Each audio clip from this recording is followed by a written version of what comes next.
Bonjour, c'est Gilles sur boursicoté.com. Voici l'analyse technique Forex et matières premières pour cette journée du jeudi 2 avril 2015. Nous commençons avec la paire de devises euro-dollar où il semblerait que, après cette première tentative, il y ait un deuxième essai ici de sortie qui soit en train de se faire. Alors, on n'est pas du tout sur la même configuration, on était beaucoup plus suracheté ici sur cette phase, au premier contact ici. Là, on était vraiment très proche, j'ai attiré votre attention sur cette configuration hier, sur le fait qu'on était dans la pleine dynamique avec une proximité de cette zone de résistance. Donc là on casse. Alors pour l'instant, on ne peut pas valider une sortie, je vais tout de suite vous indiquer pourquoi. Puisque nous avons eu donc sur cette fausse sortie, il y a un doute. Soit effectivement c'est un échec, soit on le considère comme un troisième point significatif, sachant que nous avons ici une tendance qui se fait sur un biais, je dirais un peu plus long terme. Et donc on peut considérer ici que nous sommes dans l'épaisseur du trait. Donc là, sur cette configuration, il y a une possibilité qu'on ne peut pas occulter, c'est celle-ci. C'est le fait que nous ayons un point significatif de cette zone de résistance qui soit faite ici. Et si tel était le cas, si on se rapproche, voilà, on a ici pour l'instant un point de contact qui se fait. Donc c'est l'analyse technique ce qui s'adapte au cours et pas l'inverse. Pour l'instant, on a ici une tendance qui nous donne une possibilité de résistance ici. On ne sait pas encore si nous sommes sur une fausse sortie ici ou sur tout simplement une épaisseur de trait. Donc pour l'instant, on valide une épaisseur de trait. Si la dynamique ici permet une cassure plus ample de cette résistance, effectivement, on pourra conclure à une sortie de la tendance baissière par cassure de la résistance. Vous voyez qu'il suffit de peu de choses par rapport notamment à au début de cette phase, il suffit par exemple que l'on prenne ici, alors oui, là, il va falloir que je l'attrape, ça va pas être facile, voilà. Il suffit que l'on prenne par exemple la zone ici de point haut au lieu de prendre l'extrême, et on peut retrouver une configuration avec ici un presque contact et un deuxième point significatif ici.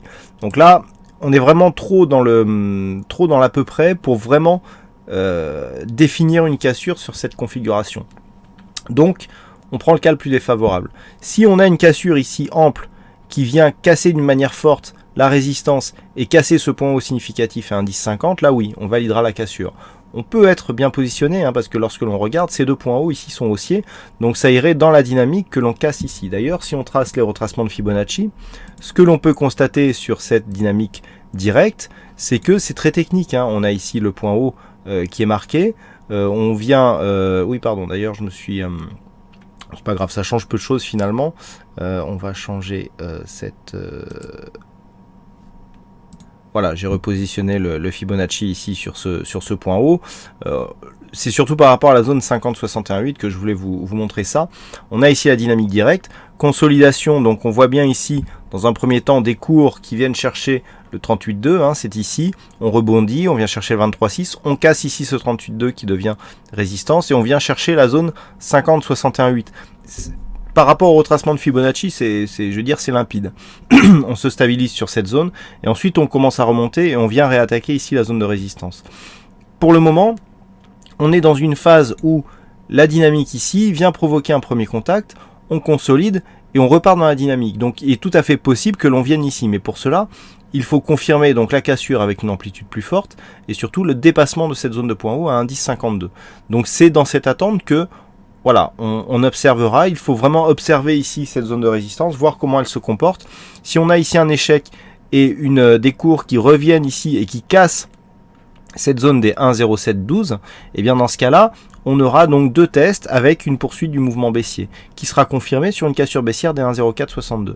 Mais tant que nous sommes ici entre ces deux zones, c'est-à-dire entre ici les 1,0712 et les indices 52, eh bien il faut attendre pour voir un petit peu comment vont se comporter les cours par rapport à cette zone de résistance. Donc en attente,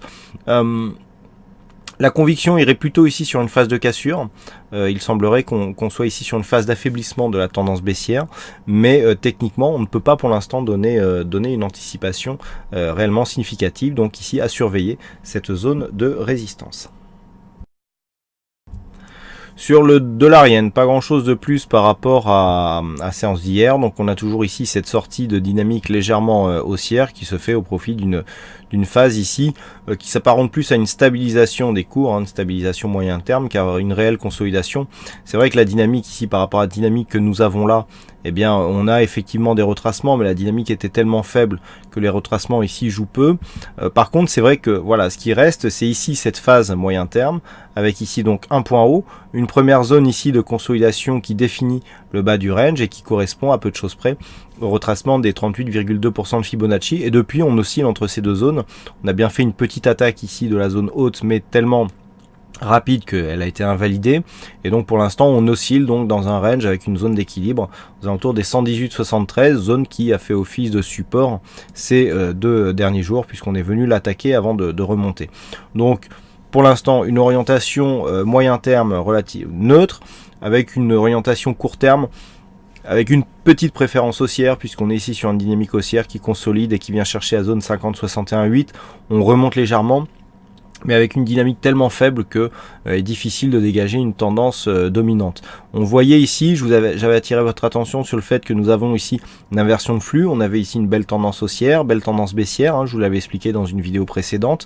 Ici on avait un début de belle tendance haussière. Par contre voilà, le fait que l'on vienne ici s'affranchir de cette moyenne mobile aussi rapidement, eh bien marque un signal donc de neutralisation, et lorsque l'on s'approche, eh bien on se rend compte qu'on navigue maintenant quasiment sur cette zone. Donc vraiment, même du point de vue court terme, les indicateurs sont neutres, à l'image du RSI ici, le stochastique qui vient croiser sa ligne de signal dans la zone neutre, et le MACD qui nous donne très peu d'amplitude.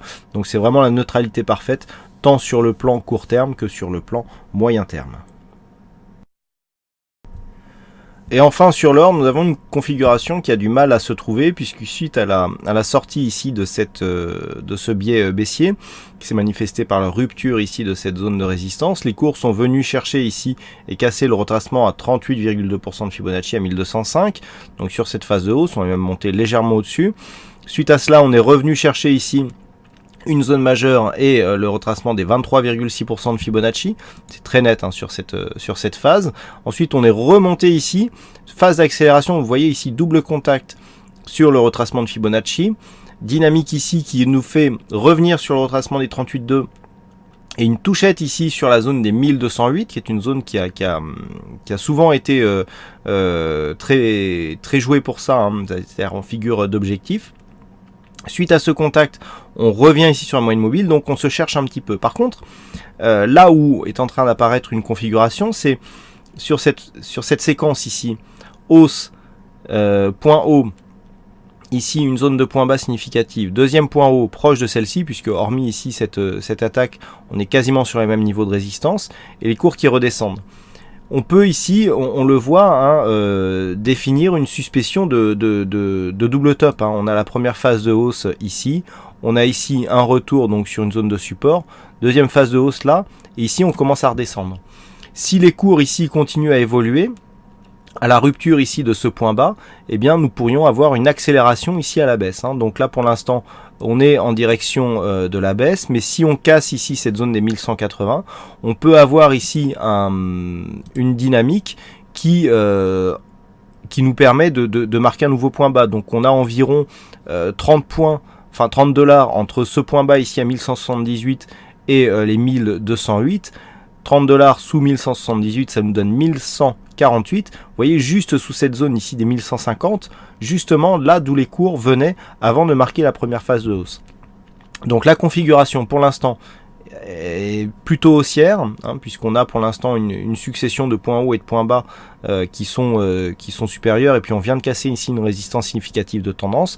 Par contre, sur une rupture ici des 1178, on invalide cette sortie au profit d'une formation en double top dont l'objectif se situe à 1148 $ l'once. Naturellement, si à partir de ce point on continue ici et que l'on casse les 1208 en confirmant ici par une rupture des 1220, le double top sera invalidé avec un objectif qui se situe à 1223, voire au-delà sur donc le métal jaune.